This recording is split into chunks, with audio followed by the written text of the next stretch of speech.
Pemirsa, Anda kembali di Breaking News Metro TV. Penanganan dampak gempa di Nusa Tenggara Timur terus dilakukan. Wilayah NTT termasuk yang terdampak gempa susulan, termasuk pada saat peringatan 17 Agustus kemarin. Lalu bagaimana kondisi di ND saat ini?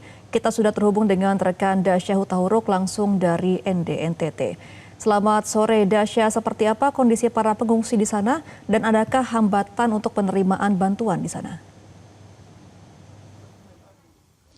Ya betul sekali, selamat sore Gemma dan juga pemirsa. Saat ini waktu menunjukkan pukul 16.32 waktu Indonesia bagian tengah. Gemma, memang berdasarkan pantauan kami di kondisi di kota ND sendiri di Kabupaten ND, Provinsi Nusa Tenggara Timur, situasinya memang masih terlihat aman dan juga landai. Aktivitas masyarakat di kota ND ini berjalan dengan normal, dengan lancar, dan dari pantauan kami ini kerusakan signifikan yang diakibatkan oleh gempa yang terjadi pada Sabtu lalu ini tidak terlihat merata di kawasan perkotaan di kota ND. Namun kondisi ini berbeda, Gemma, jika kita bergeser ke wilayah-wilayah lain di Kabupaten ND termasuk Kecamatan Dona dan juga Kecamatan Maukaro, di mana Gemma tadi di wilayah tersebut dampak gempa ini terlihat lebih signifikan dengan sejumlah rumah warga dan juga bangunan mengalami keretakan, kemudian pergeseran dan juga kerusakan yang membuat sejumlah bangunan ini tidak dapat digunakan kembali seperti semula. Tadi Gemma, kalau boleh kami cerita, kami berkesempatan untuk berkunjung ke Kecamatan Dona untuk melihat situasi secara langsung di sana, dan salah satu tempat atau wilayah yang terkena dampak cukup parah ini terjadi di salah satu gereja, tepatnya di Gereja Santa Maria Immaculata Ndona.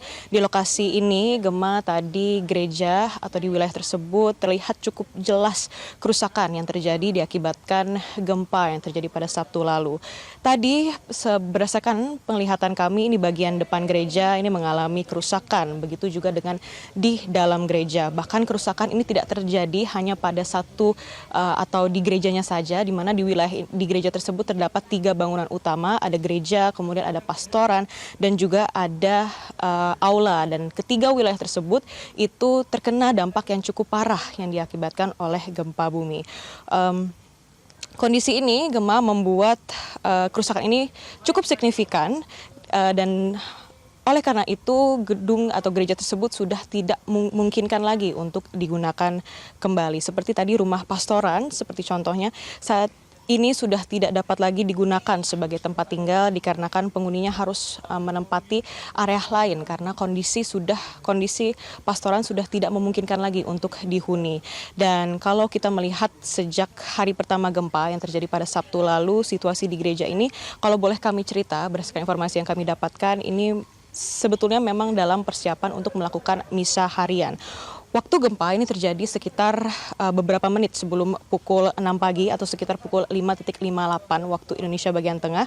Dan pada saat itu pastor paroki ini sudah bersiap untuk memimpin misa di hari Sabtu. Namun tidak lama kemudian gempa tiba-tiba terjadi sebelum ibadah dimulai, dan ibadah pagi yang seharusnya dilaksanakan pada hari itu terpaksa ditiadakan. Dan setelah kondisi gempa ini, umat dan pengurus kemudian langsung berkumpul di area luar dari gereja yang pastinya dianggap lebih aman. Dan kondisi ini, Gemma, kemudian berlanjut setelah gempa dikarenakan setelah mengalami kerusakan, aktivitas umat ini pastinya sudah tidak dapat dilakukan seperti sebelumnya. Pengurus gereja tadi juga berdasarkan perbincangan kami, pengurus gereja dan juga dengan umat kemudian mengambil langkah secara mandiri, langkah cepat ya Gemma, yakni dengan membangun tenda darurat di halaman gereja. Dan tenda ini pasti digunakan sebagai tempat sementara untuk pelaksanaan ibadah, mengingat bangunan utama gereja belum memungkinkan untuk digunakan dalam waktu dekat. Namun Gemma, berbeda dari Kecamatan Dona, di kota ND sendiri ini sebetulnya dapat dikatakan situasinya relatif landai dan juga aman. Berbeda dengan sejumlah wilayah lain di Kabupaten ND. Di kota ND sendiri, Gemma, gempa susulan ini memang masih sesekali terasa, namun sejauh pemantauan kami selama kami berada di sini, guncangan yang terjadi setelah gempa utama tersebut ini belum menimbulkan kerusakan parah baru di pusat kota ini. Masyarakat juga ini masih terus melaksanakan aktivitas mereka seperti biasa, dan bahkan banyak dari mereka yang memilih untuk membangun tenda mandiri atau mereka memilih untuk membangun tenda mereka sendiri di depan rumah mereka sebagai langkah antisipasi apabila memang gempa susulan terjadi dalam waktu dekat. Dan untuk kondisi fasilitas dasar pada hari pertama gempa ini berdasarkan perbincangan kami, aliran listrik dan juga jaringan komunikasi memang sempat terputus, namun sejak Sabtu malam hingga saat ini aliran listrik sudah kembali menyala dan hingga saat ini masih berjalan dengan aman di Kota Ende sendiri. Kondisi ini tentunya Gemah turut membantu masyarakat untuk kembali menjalankan aktivitas mereka sehari-hari. Meskipun demikian, meskipun di Kota Ende ini dapat dikatakan relatif aman dan juga landai, pastinya pemerintah dan juga unsur terkait terus melakukan langkah-langkah antisipasi untuk untuk potensi gempa susulan yang masih harus terus diwaspadai. Salah satu langkah yang dilakukan Gemah adalah dengan menyiapkan sejumlah titik yang dapat digunakan sebagai tempat untuk berlindung sementara. Berdasarkan informasi yang kami dapatkan, hari ini Gemah 18 Agustus 2026 personel dari Polres Ende, kemudian Brimob Ende, dari BPBD, dari Satpol PP dan juga TNI ini terlibat dalam pendistribusian tenda ke sejumlah lokasi di Kota Ende ini.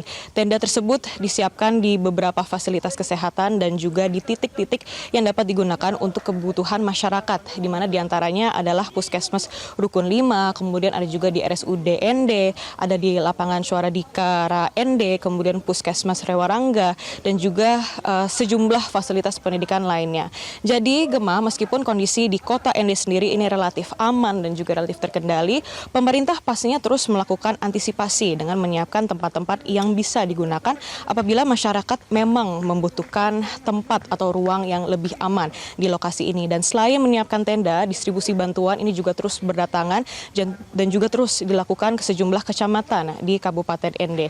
Pada siang hari tadi, Gemah bantuan telah didistribusikan ke sejumlah kecamatan, termasuk Kecamatan Dona, kemudian Kecamatan Kelimutu, ada juga Kecamatan Ende Tengah, Kecamatan Ende Utara, Kecamatan Lempebusu Kelisoke, dan juga Kecamatan Ndori. Masing-masing wilayah Gemah ini mendapatkan sebanyak 200 paket bantuan dengan tambahan 5 dus air mineral untuk Kecamatan Kelimutu, kemudian Ende Tengah, Ende Utara, dan juga Ndori. Distribusi ini Gemah menunjukkan bahwa penanganan telah diarahkan ke wilayah-wilayah yang terdampak dan tidak hanya terpusat di Kota Ende, di Kabupaten Ende ini. Dan ini menjadi penting Gemah mengingat kondisi masyarakat di setiap wilayah ini memang berbeda. Di pusat kota masyarakat masih bisa beraktivitas relatif normal, sementara di sejumlah wilayah lain di Kabupaten Ende ini kebutuhan penanganan masih cukup besar. Jadi Gemah dan juga pemirsa, dari pantauan kami ini secara keseluruhan di Kabupaten Ende, kondisi pusat kota yakni Kota Ende ini masih relatif aman dan juga landai. Aktivitas masyarakat masih terus tetap berjalan dengan normal sejak Sabtu malam. Namun kondisi berbeda, terlihat berbeda di sejumlah wilayah Kabupaten Ende seperti di Kecamatan Dona dan juga di Maukaro yang mengalami kerusakan lebih signifikan akibat gempa yang terjadi pada Sabtu lalu. Penanganan pun Gemah juga terus dilakukan mulai dari penyediaan tenda, kemudian distribusi bantuan dan juga logistik hingga upaya untuk memastikan masyarakat dapat tetap beraktivitas di tempat yang aman. Yang menjadi pekerjaan berikutnya adalah Gemah yang menjadi PR adalah untuk memastikan bangunan yang terdampak mendapatkan asesmen dan juga penanganan sehingga masyarakat memiliki kepastian mengenai tempat tinggal maupun fasilitas yang bisa mereka gunakan.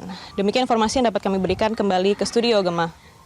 Iya, Dasya, selain dengan bantuan paket sembako dan juga logistik yang diberikan oleh pemerintah dan juga kepolisian, juga ada bantuan psikologi seperti trauma healing yang diberikan oleh Polres Ende pada warga di sana.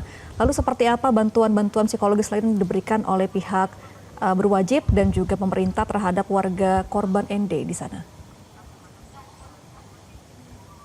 Untuk psikologi sendiri, pemirsa, betul memang berdasarkan pantauan kami ini terdapat trauma healing kepada sejumlah masyarakat. Namun seperti yang tadi kami sampaikan, untuk saat ini sendiri untuk trauma healing sedang ditiadakan dikarenakan memang kondisi terkini di Kota Ende sudah relatif normal dan juga relatif aman, sehingga untuk kebutuhan psikologis ini memang untuk saat ini tidak menjadi prioritas dikarenakan untuk saat ini yang diprioritaskan adalah bantuan logistik seperti beras, kemudian ada juga makanan-makanan siap saji yang siap untuk terus didistribusikan kepada masyarakat di Kabupaten Ende. Kembali ke studio Gemah.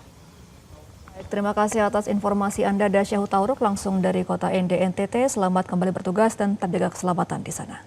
Jelajahi cara baru mendapatkan informasi. Download Metro TV Extend sekarang.